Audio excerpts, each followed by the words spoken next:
Helena's. Yeah. You can actually, that's perfect, fabulous. Okay, so there you go, Helena, you're full screen so we can see you very well. Okay. I was driving to Keighley to visit one of the groups that I work with, and on the way I was listening to Radio 4, and I heard a young lady talking called Mya-Rose Craig. And I was just thought, hang on a minute, I've got to talk to this person. This person is doing very much the sort of things that we're doing at Yorkshire Dales Millennium Trust. And I actually stopped the car and quickly made a note of her name so that I could Google it later. Tonight is the result of that. My colleague at work has actually been following Maya, the Birdgirl, for several years now and has been following her development. And when I got in touch, Mum Helena Craig, who's with us today, agreed to come and talk to us all about the Birdgirl, the work that's been done by Black to Nature and by Maya herself. But I'm sure a lot of that is down to you. So Helena, thank you for coming. And you've got about 40 minutes to talk to us about Black to Nature, all that you're doing and all the inspirational stuff that's happening. Thank you. Great, I'm going to put my timer on because I always talk for too long. Doesn't matter. Okay, so thank you for inviting me, and probably I was second best, but Maya's incredibly busy at the moment, so it's just really hard for her to fit it all in. So what I'm going to do, because these are Maya's slides and sort of these are Maya's notes as well, so I'm going to tell you about how Black to Nature started, which was Maya, really. So just one thing, so I'm going to call her Maya all the way through because that's what we call her, but for work she uses Mya-Rose because, as it happens, there's another young girl who's a bird watcher exactly the same age who is called Maya, and there's been quite a lot of confusion, so Maya sticks to her professional name. So okay, so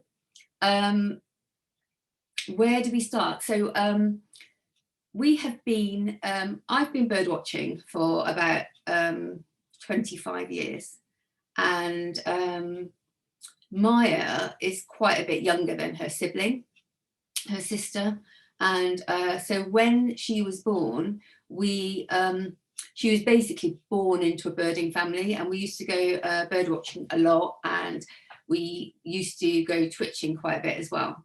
And so Maya went on her first bird watching trip when she was 9 days old, which was to the Isles of Scilly.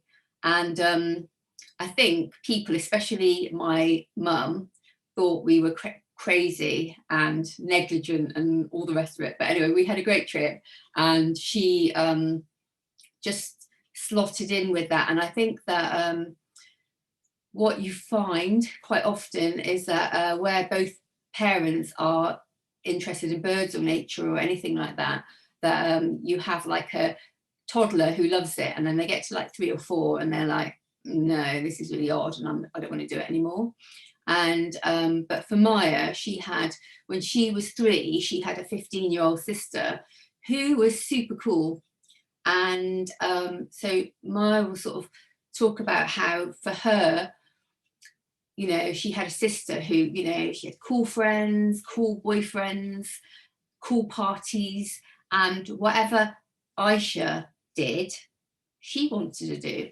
So this point in her life never arose for her because she had a role model. And I think that she will always, she talks a lot about the importance of role models, of seeing people who look like you when you're at whatever it is you're doing. And so that was really important for her.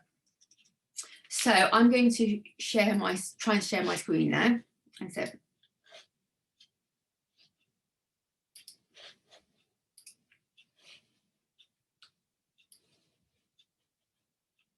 okay, so This is Mya, I don't know how old she is, about 18 months, down in Devon, on a Twitch.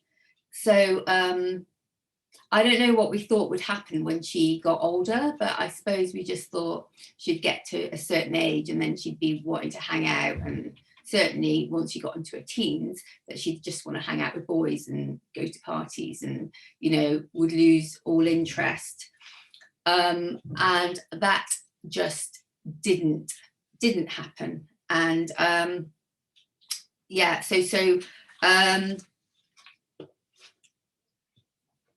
Mya is, if we sort of roll forward to now, I probably she set up her blog.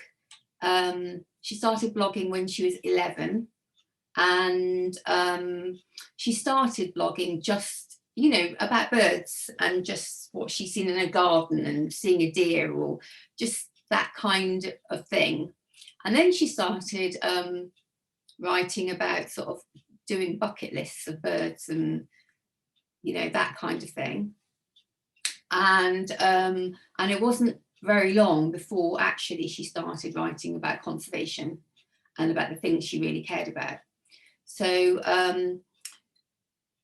I suppose our bird watching sort of initially, it was all local. We'd go around Britain bird watching, and then when Aisha was 16, she finished her GCSEs, and she got to choose what holiday we went on. And up until now, Mya had just been on sort of beach holidays where there'd been maybe a day of the beach, and then the rest of the time just been sort of bird watching, but maybe on islands.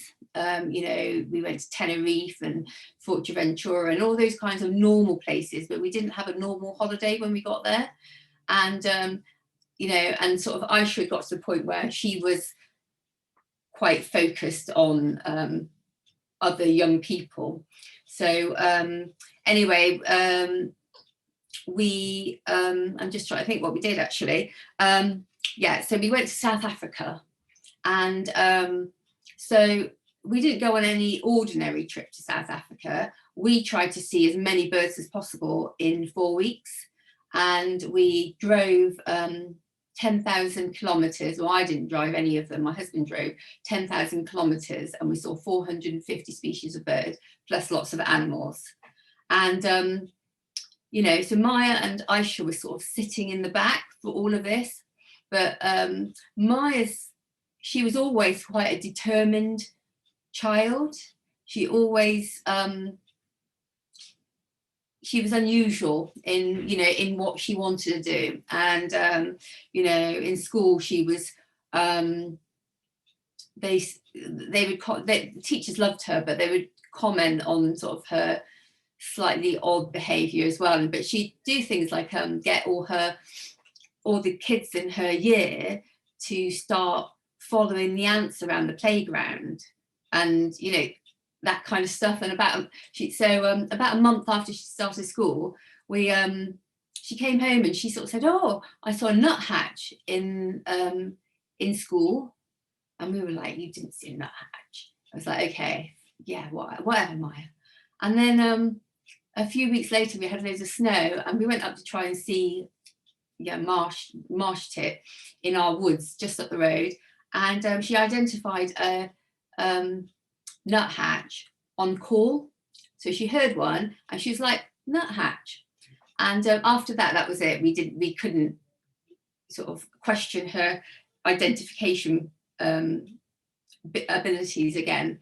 So in South Africa, we second day in the car, Mya spent her entire time going through the mammal guide and looking at all these animals and getting her sister to read out the names, because she couldn't read, but she could see the pictures. And then so on the second day, there was this our first sort of troop of monkeys came into the road and in front of the car, and we were like, "Oh, there's some monkeys there. Let's get the book out and work out what they are." And she was like, "Vervet monkey." I'm like, "What are you talking about? How are you identifying that?" So we looked in the book, and they were vervet monkeys. And so I find bird watching, I find it quite tricky. It's okay abroad because you spend huge amounts of time looking for birds, you know, seeking out birds, so it's a bit easier. But you know, I've always found bird watching quite difficult. It hasn't come naturally to me, and Maya's just, it just seems really easy to her. So then, so now she's an environmental activist. She's probably globally known now for her climate change activism. So going back to 2015, she was 13 years old, and she saw on the American Birding Association website, she used to spend a lot of time just looking at things, that they had summer camps, because, you know, anyone who knows the States, but they have camps all through the summer. They're really expensive. So this summer camp was like £2,500. And she was like, you know what, this is really unfair. There's nothing like that here. And at the time, I don't know actually what you were doing, but we didn't know about you. But RSPB were running conservation camps, but they were very different because they were sort of cutting hedges and doing that kind of stuff, whilst Maya's sort of obsessively into birds. You know, it was sort of this idea of a bird watching camp. So I just sort of said to her, well, if you want to, you know, a bird watching camp, why don't you just organise one? And she was like, right, I will. So she organised this camp, and she'd been going down to the Somerset Levels to a birding sort of, it was called Young Wardens, and so they did, it was nature related, so they'd had like one session on birds, but they, I don't know, they did different things, but they were all boys, and they all, I think a lot of them went to the same school, and none of them spoke to her. There's this rule, do not speak to female birders, you know. And the thing was the same with for Aisha, because I mean, Aisha was the youngest person to see 400 birds in the UK, which was sort of, I don't know, just one of those numbers that sort of used to be hard. It's not as hard now. And every boy that she met who was a bird watcher, as soon as they found out how many birds she'd seen, that was it. They never spoke to her again. So anyway, Maya organised this camp, and she managed to get 15 boys signed up, and every single one was white, middle class and male, and a lot of them actually were from the countryside, and somehow quite a lot, I think they were homeschooled, and they were homeschooled together in the countryside. And so there's a whole group of them. Anyway, she read another article in the American Birding Association magazine, and whilst the States is nowhere near diverse in terms of bird watchers, they at least had it on their agenda as something that maybe you should be thinking about. And so she decided, she read this article, and then she came running downstairs, and she calls it like her sort of, well, the moment, you know, that she sort of understood. And she just, because up till now, you know, if her cousins and stuff, she's half Bangladeshi, and her Bangladeshi cousins, or her Bengali cousins, were sort of like, you know, would take the mick out of her, basically, because she was a bird watcher. They wouldn't take the mick out of Aisha because she was older and she was super cool. So, you know, they wouldn't have done that. But Maya, they would just tease her, and they just thought it was hilarious, to the idea of going bird watching. So it never occurred to her that the fact that they weren't interested in birds was because they'd never had the opportunity to engage with nature in any way at all. And so it just seemed like it was going to be something boring. So anyway, so she basically said, I've got it all wrong, and this isn't the camp I should be organising. I need to get some minority ethnic kids to this camp. You know, I need to make it ethnically diverse. And so lots of my family, my sisters and stuff, and people I know have worked in sort of diversity, sort of race, diversity, sort of equalities and stuff for years. And it's not something that she'd ever talked about or really thought about, because she just thought that's the way things are. And then she basically she did loads of things, spoke to them, did loads of things to try and get some teenagers to sign up. And after 3 weeks, she had nobody at all. And then so she went to speak to somebody who worked for an organisation called Bristol Multi-Faith Forum, and they used to work with loads of ethnic minority communities, and part of it was faith, but it was like faith and race are quite closely related. So she talked to them, and they were sort of like, well, the first thing is your camp is in the middle of Ramadan. And then she was like, Mum, how did you not think that it was in the middle? And I was like, yeah, but it always just comes to Ramadan, and then that's fine. I don't plan around it. It's not something that I think ahead about. And so I didn't think of it. And so anyway, she eventually managed to find 5 boys to come on this camp, and they basically came because their mums made them, and their mums wanted the weekend off. And 2 of the boys were from single parent families, and the other 3 were siblings. And no wonder the mum wanted to get rid of them, to be honest. And so yes, but they came, and they had no idea what to expect at all.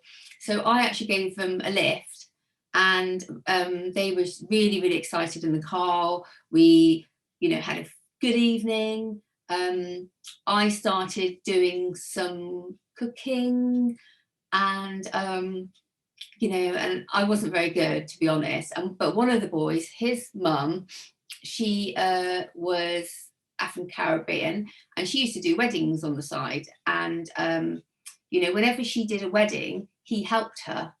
And so he was a really good cook, and he was really good at washing up and putting everything away.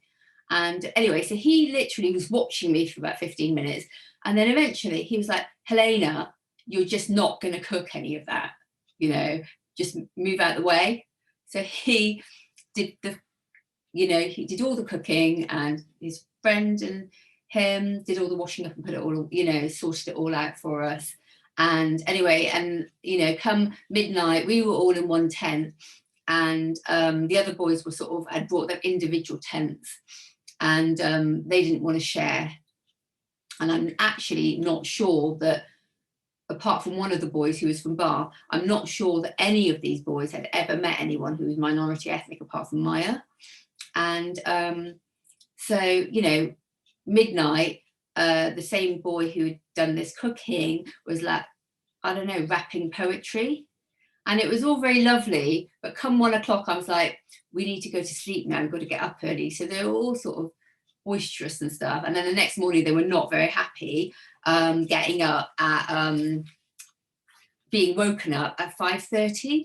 Now, we don't wake our kids up at 5:30 anymore. That was the only camp.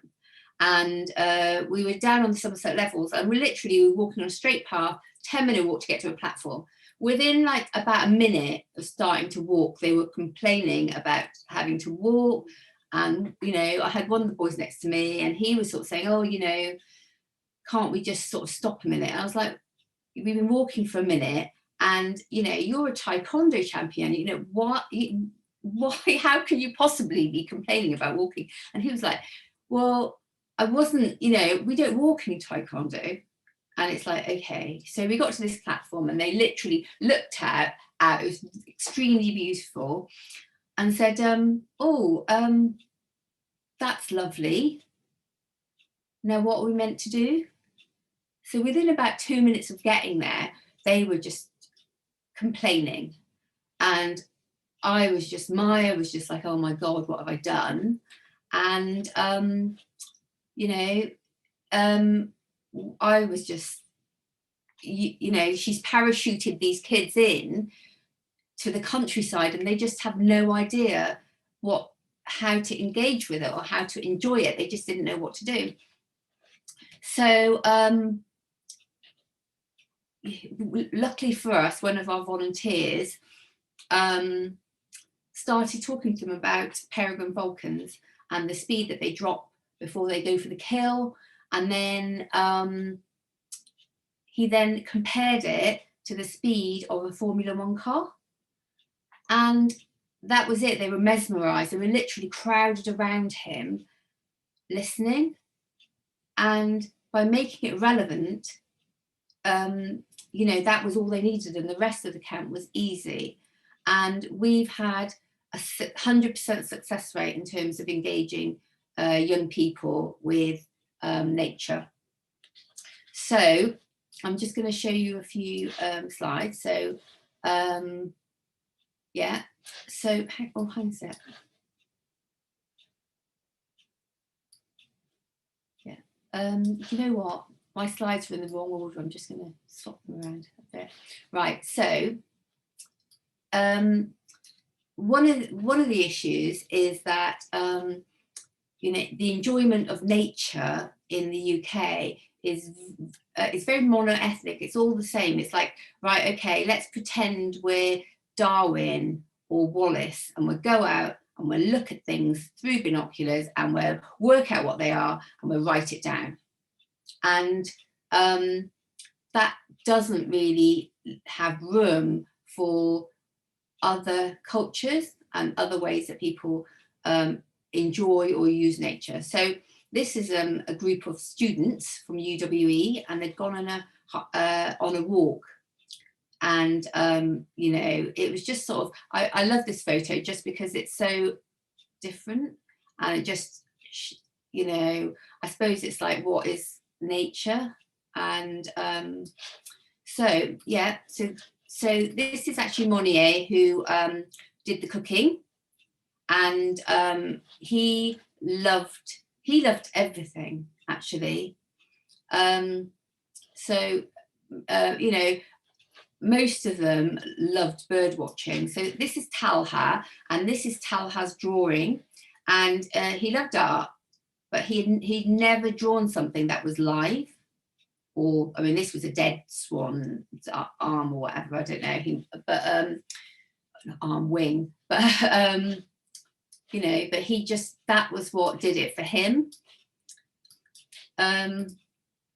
So this is Talha, and not Talha, this is Hamza, and he was just really into photography, and that's what he loved doing. So that was the first camp. And then this is the first children's camp that we had. And, you know, Maya's demonstrating some bird ringing there. But the thing with children is that it takes nothing to engage them. They're engaged by the time they arrive. They arrive and they're really excited about seeing their first cow or their first sheep on the journey. And oh, you know, if they see a pony, they go mad, you know, and it's really, you know, it's just really easy to engage primary age children. So what we found, particularly with primary age, is that they aren't allowed to go to school camp. In fact, none of them are allowed to go to school camp. But one particular like after school club I went to, it was like celebrating Eid, and it was a Somali event, and there were about 20 mums there, and you know, it took a lot of persuasion to persuade any of them to come, any of them to allow their children to come. And that's always been the case. It's been the parents who haven't wanted them to come. They're really scared because they have no experience of camping, so they don't understand, they don't know what to expect, or, you know, they don't feel safe about it. And I remember a couple of the mums were saying to me, you know, and so actually let their child go on school camp, couldn't believe it. And so none of the mums wanted their kids to come. So the woman who ran that after school club she sort of volunteered, and then she realized she couldn't do it, so she volunteered her husband. So he came with, I don't know, say half a dozen kids, and you know, they loved it, he loved it. And so and when we've had some mums come, so this is another mum, a couple of mums who've come, and they have such a great time that they then go and tell, you know, the other mums, and then you get like a huge number of other mums who say, you know, who want to send their kids. But yeah, so that's sort of been how we've grown, really. So we've now had 10 camps, and I love this photo because this guy here, I mean, they're friends, and he Maya was doing some bird ringing, and then she sort of said to him, oh, do you want to hold this bird? And he was sort of a bit wary, he was a bit scared, but his friends were all there, so he didn't want to say no. So he had this bird, but he didn't like it. It was in his hand, and he was just like, oh my God, you know, that's awful. No, not awful, but, you know, I'm scared. And then I was taking the photographs, so I have no idea what happened, but something happened that took him by surprise. And I suspect what it was that he let go of the bird, and it went and it came back and bit him. And he was, because blue tits and great tits have quite a, you know, they're quite mean, and they get really angry, and they'll come back and bite you afterwards.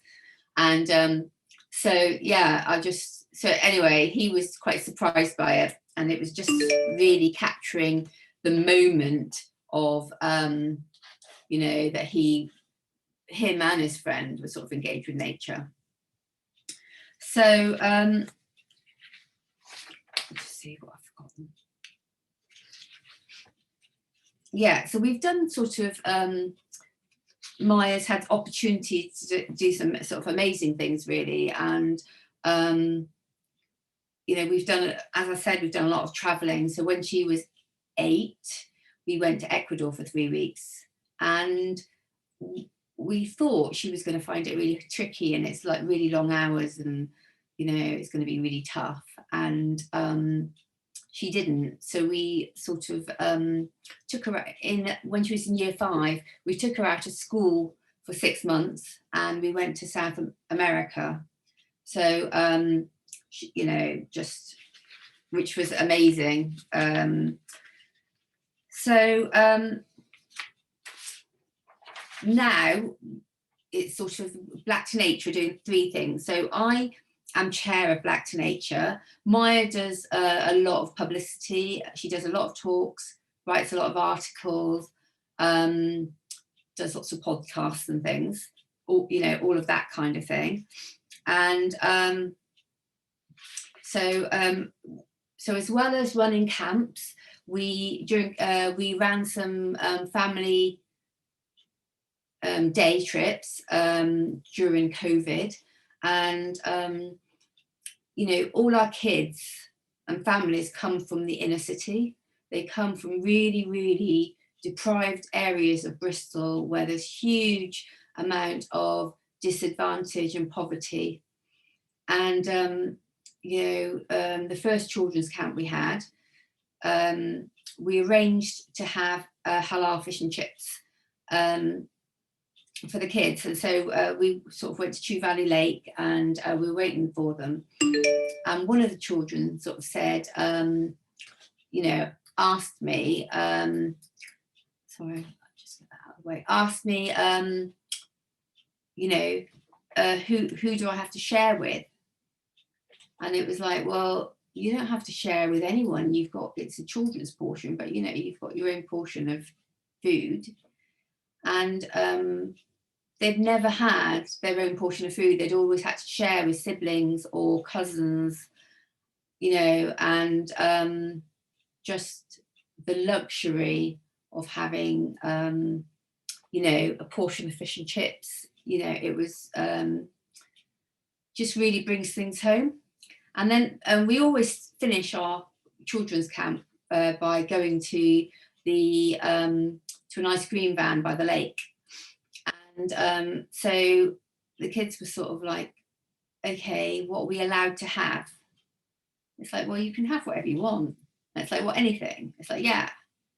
And then they're all about this big, and you know, it's like a double cone with 2 flakes and everything on them, you know, because they don't have that opportunity, because you know, on the whole, they don't have ice cream, and if they do, then they're having like 1 cone with, you know, nothing on it. And you know, so those kinds of things have become really important for our children's camp in particular. I think with the teenage camp, you know, teenagers too cool to say anything, you know, to say things like that, but a lot of them, that they all have jobs, and so, you know, we'd have to sort of make sure that we could sort of have events that they can sort of get to.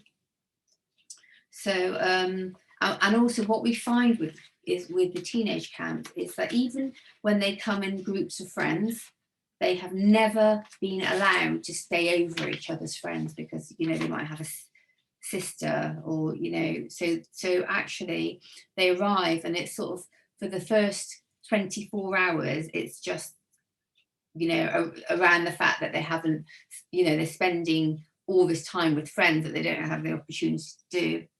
So but what we also do is that we do a lot of sort of advising and consulting with mainly, well, it's different sectors, so it might be sort of scouts and guides, could be conservation or environmental sectors, filmmaking, you know, education, sort of universities, schools, all that kind of thing. So we spend a lot of time giving sort of working with organisations. And then we also do quite a lot of training for organisations. So some of the stats, I know that, you know, you run your own if the camps and things, so you probably know the stats, but I'll just go through some of them. So the Natural England mean stats from 2016 show that 77% of white middle class children go out into green spaces at least once a week. For disadvantaged children, that drops 10%, and then for minority ethnic children, that drops another 10%. So we also run conferences. So what happened was, after Mya ran her first camp, she wrote to 5 of the biggest conservation organisations, basically saying, your websites are all white, I can't see that you do anything with minority ethnic communities, do you do anything? And they all came back and said, no, and it'd be great to meet with you, you know, like for her to go around the country. And she was just like, well, I've got school, so I'm, you know, I'm not coming. And she sort of said, you know, can she just get everybody to come at the same time? Because she didn't want to have the same conversation over again when they've done nothing. And it was like, Mya, that's called a conference. So she organised a conference, and she got Bill Oddie to come, and Kerry McCarthy MP, and Stephen Moss, and various other people like that. And she basically talked about, what we did was we looked at the barriers, and we looked at how to overcome the barriers and how we can create role models. So it was really at a very basic level. I mean, a lot of input from, because half the people were from minority ethnic communities, were community leaders, and half were from those, you know, from the those sectors, and the two had never met. You know, there was like, it was those who'd come from the conservation sector basically had sort of said, you know what, normally I go to a conference and I learn 1 or 2 facts, And I've come here and everything is new. I didn't know any of this. I didn't know that minority ethnic communities, a lot of people are scared of dogs, don't like dogs, you know, won't go places where there are dogs. I didn't know, you know, there was just so much that was like, has really built the foundation of, you know, what we talk about. But, you know, things like parents being not allowing teenagers to go out alone because they're worried about them getting involved with drug running for gangs, getting the police treating them as troublemakers. You know, lots of things like this. Obviously, you know, lack of money to be able to go out into the countryside, not knowing what to expect, feeling that that if they went into countryside, they'd be subject to hate crime and they wouldn't be able to ring anyone for help. Just sort of lots of barriers, lack of public transport, lots of reasons why people weren't going out, even if they wanted to. So, you know, so since then, Mya organised another conference in October 2019. And that one, it was interesting because she organised that one by herself. And we were away somewhere, I can't remember where we were really, abroad somewhere for the summer. And I sort of said, no, you know, I don't want to get involved in organising a camp because it's a conference, because it's going to take loads of work. And not to be, you know, to be dissuaded, she basically what she did was email about 50 CEOs of environmental organisations. And because the first conference, we didn't get any CEOs, we got mainly sort of quite junior people. And so she just sort of emailed them and said, right, I'm organising a camp and you need to come.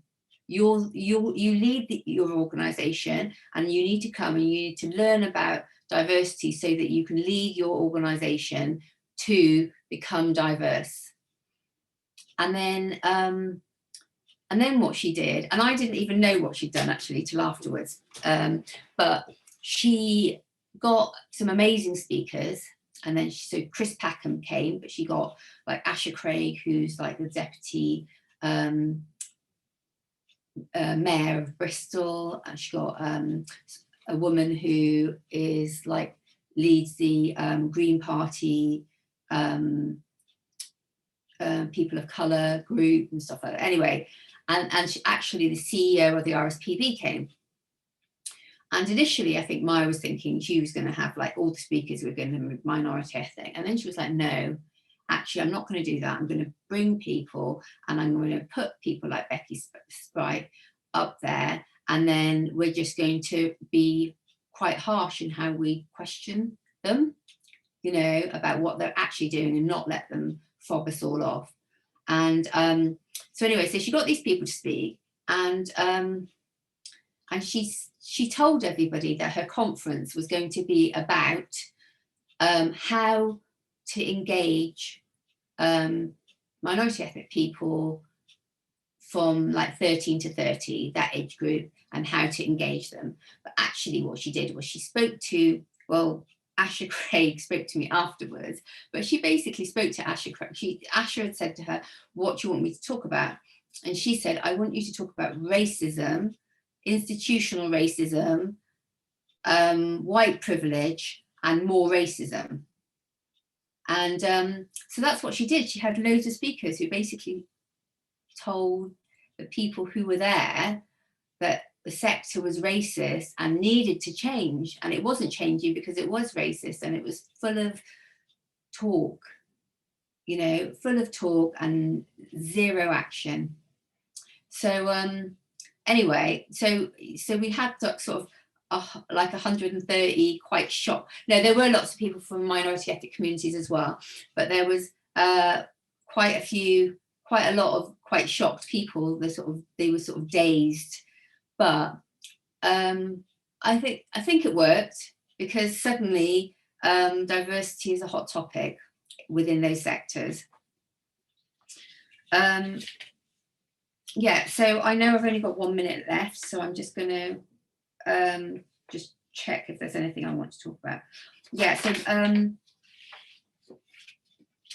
so Maya now, she's a prominent climate activist, and talks about biodiversity a lot. She also talks about the rights of Indigenous people, and how the conservation sector, the origins of the sector are based on racism, and that continues, and how it impacts on Indigenous peoples today.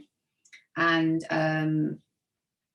yeah, but she also talks a lot about global climate justice. So all these issues,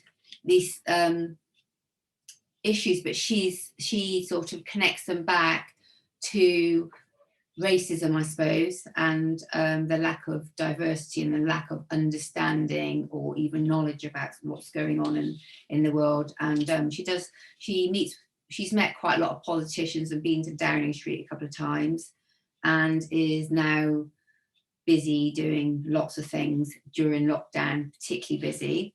So this is Maya in September doing the most northerly youth strike for climate, which was she went to the Arctic with Greenpeace. So yeah, this is a close-up, but basically if you look at a more distant photograph, you can see that she's literally sitting on an ice floe, and there were two people with her. They were in a boat close by, and then everybody else was on the ship looking for polar bears. And the captain was very nervous. He did not want to have a polar bear attack on his watch. So, but also she was saying that she could feel the water rushing underneath because the ice was so thin. So, yeah. So here we go. Thank you very much. I'm going to leave this up whilst the questions are up, because there's a whole load of social media. So Maya's got 4 plus a YouTube, and then Black to Nature has got some social media, and so it'd be really great to, if you can follow them or like tweet about them, and or share them in some way. So yeah, so any questions? I hope so. Thank you, Helena. That's absolutely amazing. I wonder if you could stop screen sharing at some point so we see each other. Yeah. And you're very welcome to put that information in the chat. It was quite a lot of that was also on the flyer that we sent out. And if anybody wants any of that information, please do ask and I can supply you with that. Well, I think the slides are with you, so you could just share that last page probably. I can do. Yeah, that would be great. So that was truly inspirational. What a young lady. I think my daughter's actually listening to this, and I don't know. She said, "Don't ask me anything," but her ears would have pricked up at that last section, all about racism within the sector, which is her real passion at the moment. And so I think she and Maya ought to have a good long conversation around that. Definitely. There's been a few questions. So, I mean, I think you answered some of them, but we could just possibly answer a few of those questions. So Joe said, why do mums not let kids go to school camp? So I think you talked about barriers, but I wonder if you could just tease that out a little bit more. Yeah, so it goes back to, children, it's specific groups. So African Caribbean children are allowed to go to camp if they can afford it. Camps are quite expensive. Most schools you're paying at least £60. So if you're single mum on benefits, you just can't afford that. Some schools have bursaries and things, but it's because they don't really trust the schools. They don't feel that the schools understand them or understand their culture. And so they're worried that if their children go on school camp, that they might be given pork sausages, that they might not be looked after properly, that they might be abducted from their tent, because they have, it's out of their experience, you know. And I think quite a lot of parents, because they don't have lots of experiences of doing things here, like they haven't been to guides, they haven't been to scouts and stuff, like people, like there's a Muslim scouts, but I mean I prefer kids going to like mixed scouts, but people they think, oh, it's for Christians, they're going to try and indoctrinate my child, and with the school camps, it's because they have a fear, they're worried, and the only reason they're allowed to come to our camps is one, that mainly we've had sort of someone come along and then they hear about it, but even without that, like the first camp, we didn't allow any mums to come, and they trusted us because we were strongly connected with people in the community. So then that person would be the intermediary and say, oh, and because we're Muslim, so we could, we're able to sort of say, look, we're Muslim, everything at the camp's going to be like vegetarian or halal if it's chips or whatever. And we've had a volunteer who came, who worked in a school with in a secondary school with lots of minority ethnic kids, and brought, she was Hungarian, and she brought sausages to the camp, and she didn't realise that they weren't halal, and so, and I just, it makes you realise why kids, I mean, I'll give you another example actually. One of the women who came to the first conference, she worked with children in the inner city who had come from abroad, or not even come from abroad, they're English, they didn't speak English, or sort of, it was, they had English as a second language, and it wasn't great. So she would be going into the different schools each week, alternating and working with these kids to bring their language skills and their up to scratch.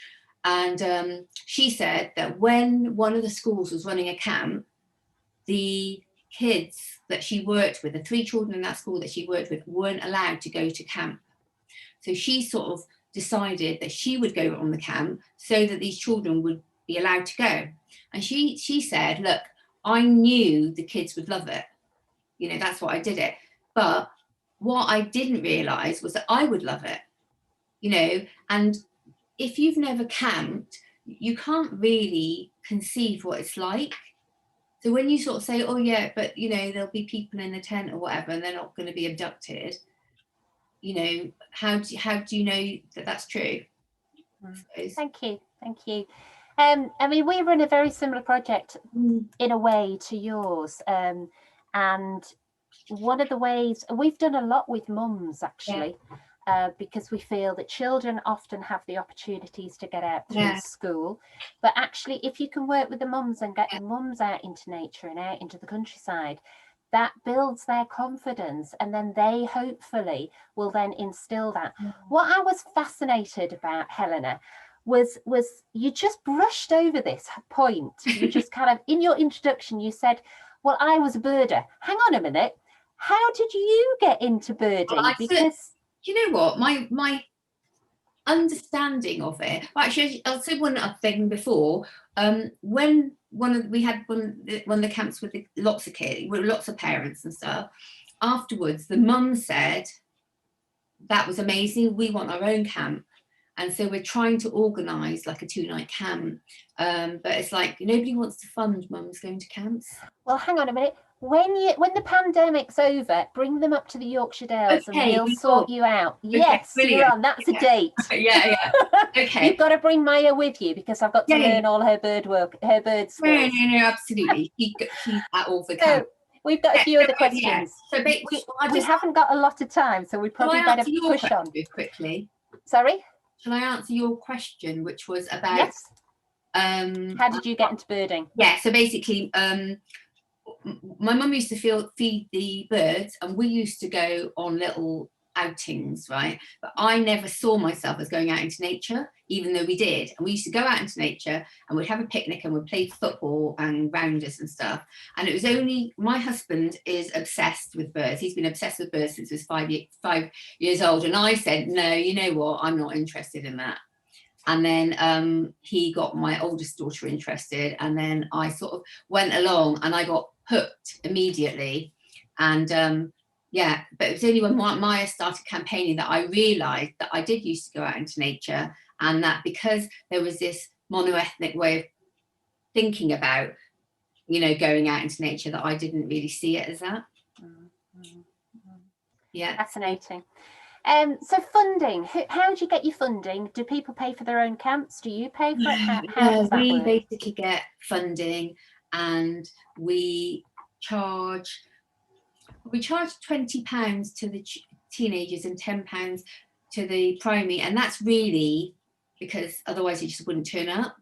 But anyone on benefits, it's not even anyone on benefits, anyone who says I can't afford it, we don't charge. So it's actually not that many kids who pay, but so we get funding, try and get funding from lots of different sources. But you don't have one kind of organisation that actually supports you? No. For your core stuff? No. Okay. Yeah, that's one of the big issues, isn't it? Funding. It's always the nuts and bolts. Yeah. I know where several of these questions are coming from, because we understand the problems that you're talking about, and we're trying to get a more diverse group of staff, of we are struggling. I think one of the things is that we are in the Yorkshire Dales, and the population around us is very mono white culture. So for anybody from a diverse background that doesn't live locally, then there's all the travel, and how do you afford to be on a board when you've got a job, that sort of thing. How would you suggest that organisations can make their boards, their staff more diverse? So what we find is that our nature volunteers are not always, but mainly white, but they come in and do like a session or a couple of sessions. But we always have, for us, you see, because it's me, Aisha and my husband and Maya, who are always there, and then there's other people that come. But basically, I would go to the closest big city that is ethnically diverse, and I would create links, if you haven't already, with some communities and youth workers and all that kind of thing, because that's where you're going to get your volunteers from. And it is hard, but it's surprising how many people there are out there. But we run weekend camps, and I think it would be a lot more difficult if we were looking at like camps in the week. Like we've had 1 day camps, but we've sort of it's not been so bad.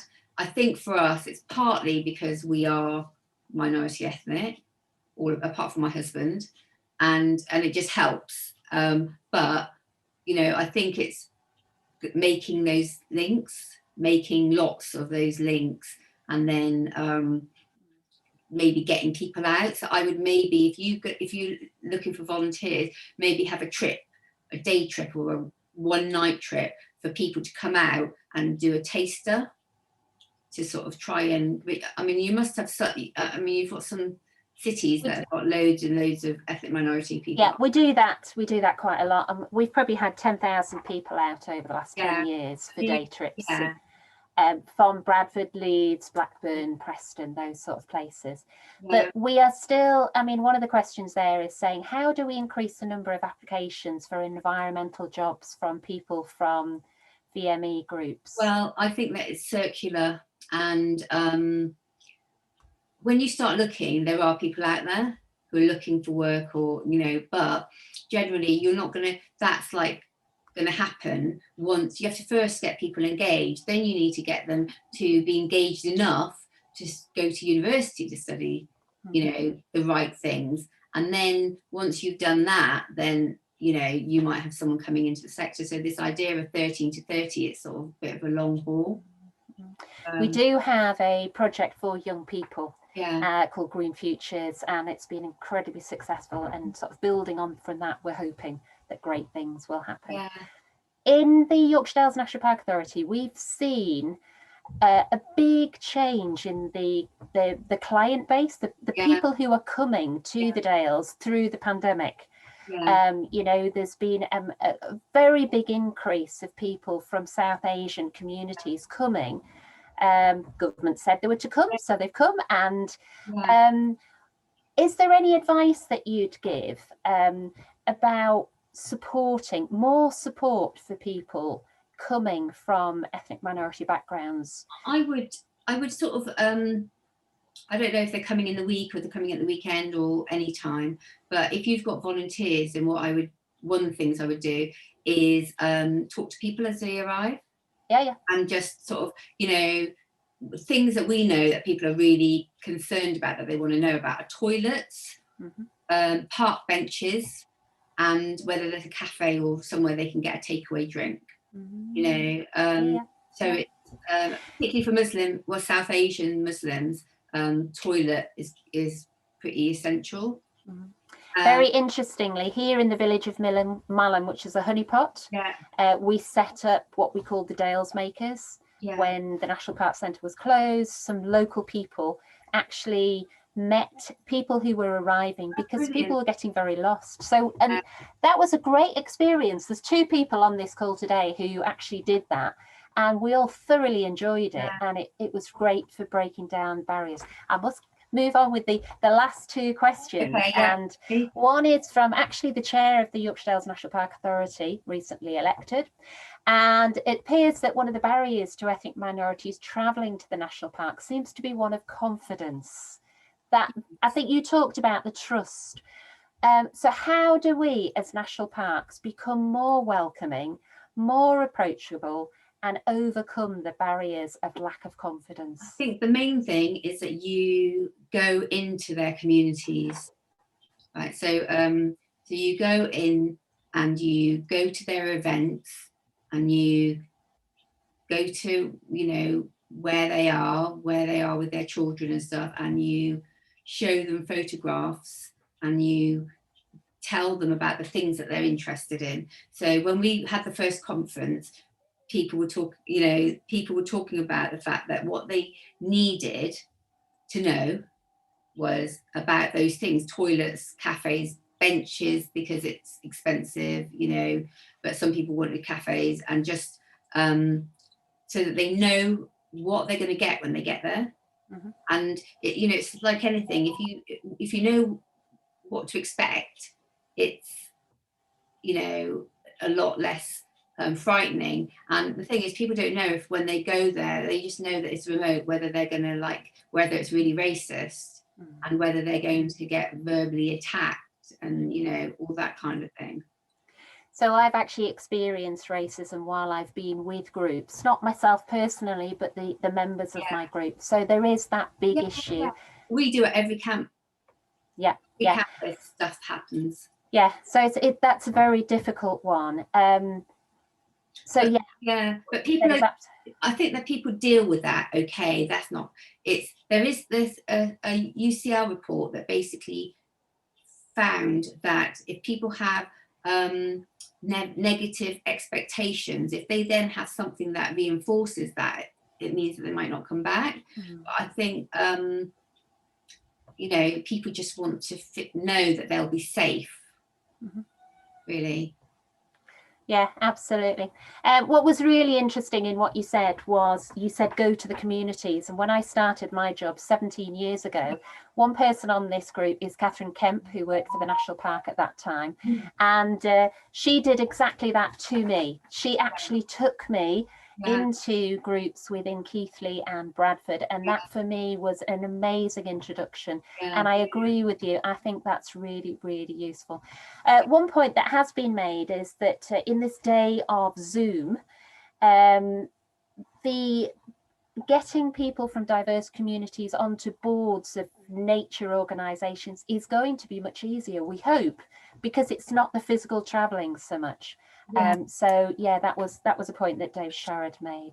I'm not sure, because I know lots of people who are on boards who are minority ethnic, and they wouldn't think about going onto a conservation organisation board or something like that, because they don't.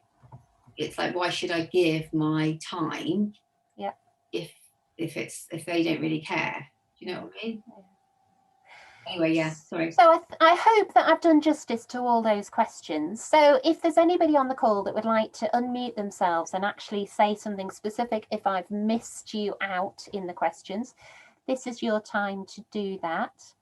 And just to say, while we are waiting for anybody to shout, that the next of these talks is going to be next Tuesday, and we're going from snowy, rainy, wet Bristol, we're going to sunny Oman.